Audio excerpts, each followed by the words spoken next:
Сайн бацхан залуусаа MGL Private Fitness та бүхэнд энэ өдрийн халуун мэндийг хүргье. Тэг өнөөдөр бол маш халуун өдөр байна. Бузрын халуун өдөр байна. Тэм учраас та бүхэнд энэ өдрийн хүйтэн мэндийг хүргье. Тэгээд өнөөдөр би та бүхэндээ шууны булчиныхаа тасгалын хуваараа хуваалцъя гэж бодож байна. Тэгээд ерөөхдөө бол би анхан хичээж эхлэхдээ ер нь шуу булчиндаа ерөөсөө анхаардаг байсан, чухалчд үздэггүй байсан. Энэ бол миний гаргасан том алдаа юм бол нэг бол мөн. Тэм учраас та бүхэн миний гаргасан алдааг бол бити давтаар гэсэндээ бас шууны булчин буюу forearms-а сайн хийгээрээ, сайн хийж байгаарай гэж зөвлөё. Тэгэхээр forearms буюу шууны булчин чинь миний бодлоор бол шүү дээ маш гоё булчин, дээрээ маш чухал булчин.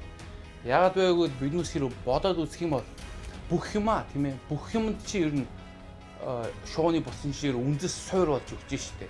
Одоо хүнтэй гар барих тийм ээ, ном унших, юм бичих, юм барих, юм тавих, юм өргөх, юм онгойлгох юм бүх юмд чинь шууны булчин чинь бол орж штэ. Дээр хүмүүс биднээс ер нь хүмүүстэй гар барихад суур сайтай чанга гар барьснараа ерөөхдөө гоё байдэн штэ. Нэг сул атгалтай гар барихт ер нь бол надад бол ерөөхдөө таалагддгүй.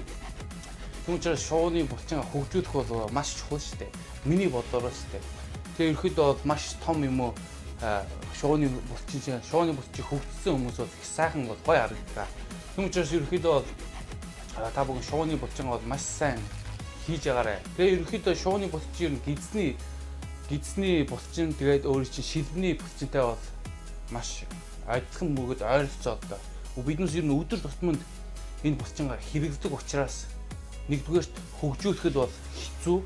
Хоёрдугаар болохоор энэ булчин чинь бол өөрийгөө маш хурдан өөрийгөө эдгээд засдаг. Одоо жишээд гидсний булчиг ерөөхдөө бол биднээс өдөр болгон юм нэг өдөр аргасаа бол хийх боломжтой. Яагаад вэ гэвэл гидсний булчин чинь өөрийгөө тэгж хурдан эдгээдэг. Шилбэний булчин бол бас адилхан. Нэгт том шилбэтэй болох бас маш хэцүү. Яагаад гэвэл шилбэний булчин чинь хөгжүүлэхэд бол маш хэцүү булчин байдаг. Биднээс өдөр тутам шилбэнийхээ булчингаа ашиглаж ажилуулдаг шүү дээ. Тэрнтэй адилхан шууны булчин чинь бас хөгжүүлэхэд бол хэцүү булчин. Яаж хамгийн сайн арга ба хэлбэр аргаар хөгжүүлэх вэ гэвэл байнгын хийж явах хэрэгтэй, тийм ээ. Байнгын хийх хэрэгтэй.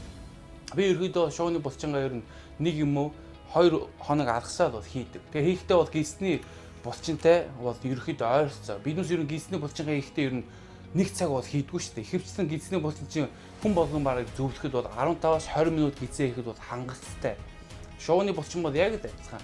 15-аас 20 минут хийхэд бол хангалттай. Тэгээ шууны булчингаа хийхдээ өөрхийн үндсэн дасгалынхаа дараа бол хийн шүү дээ. Одоо жишээл өөр CJ хийчдэг гэж бодъё. Тэгээ CJ хийсний дараа шууны дасгалаа хийн шүү дээ. Үгүй нуруугаа хийдэг гэж нурууныхаа дараа, мөрөө хийдэг гэж мөрнийхаа дараа дандаа дасгалынхаа сүүлд нь хийдэг гэсэн үг шүү дээ. Яагаад вэ гэвэл одоо жишээ эхлээ бид шуугаа хийчлээ, дараа нь CJ хийдэг гэж бодоход нэг тулхороо өөрийн чинь CJ хийхэд чинь шууны булчин хэрэгтэй шүү дээ. Ялангуяа нуруу энтер хийж байгаа үед чинь өөрөө тэр шуугаа өмнө хийгээд хийчүүл өөрийн чинь байрц энтер чинь бол алдагдсан шүү дээ.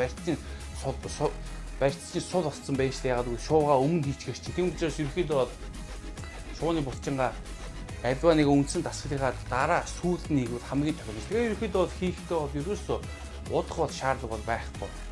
15-аас 20 минут бол хангалттай.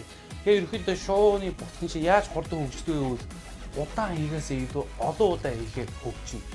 Өөрөөр хэлэх юм бол шуугаа нэг удаа нэг цаг хийсний оронд 7 хоногт 3-аас 4 удаа 15-аас 20 минут хийснээрээ илүү сайн, илүү хурдан үр дүнд хүрдэг. Тэгээ ерөөдөө бол би шууны булчингаа хийхдээ ерөнхийдөө 3 төрлийн дасгал бол хийдэг.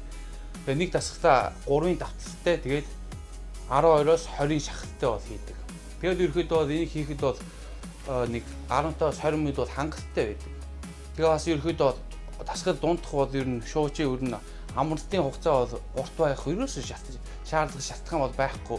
Ягаад гэвэл түрүүний хэлсэн шууны булчин чинь өөрөө бол маш хурдан эдгээд засчдаг. Тийм учраас амралтын хугацаанд хоорондох Амралтын хугацаанд ерөөсөө удаан байх бол шаардлагагүй. За залуучуудаа өнөөдрийн богинохон бичлэгийг одоо үүгээр дуусгаад тэгээ тун удахгүй 3 толгойн тасгын хуваарлууд гарч байгаа. Тэр хуваарийг та бүхэн тун удахгүй бас хүлээж авч үзнэ үү. Тэгээд өнөөдрийн бичлэгийг үзсэн баярлалаа. Тэгээ та бүхэн үзсэн өдрөө инээмсэглэж маш сайхан өнгөрүүлцгээрэй.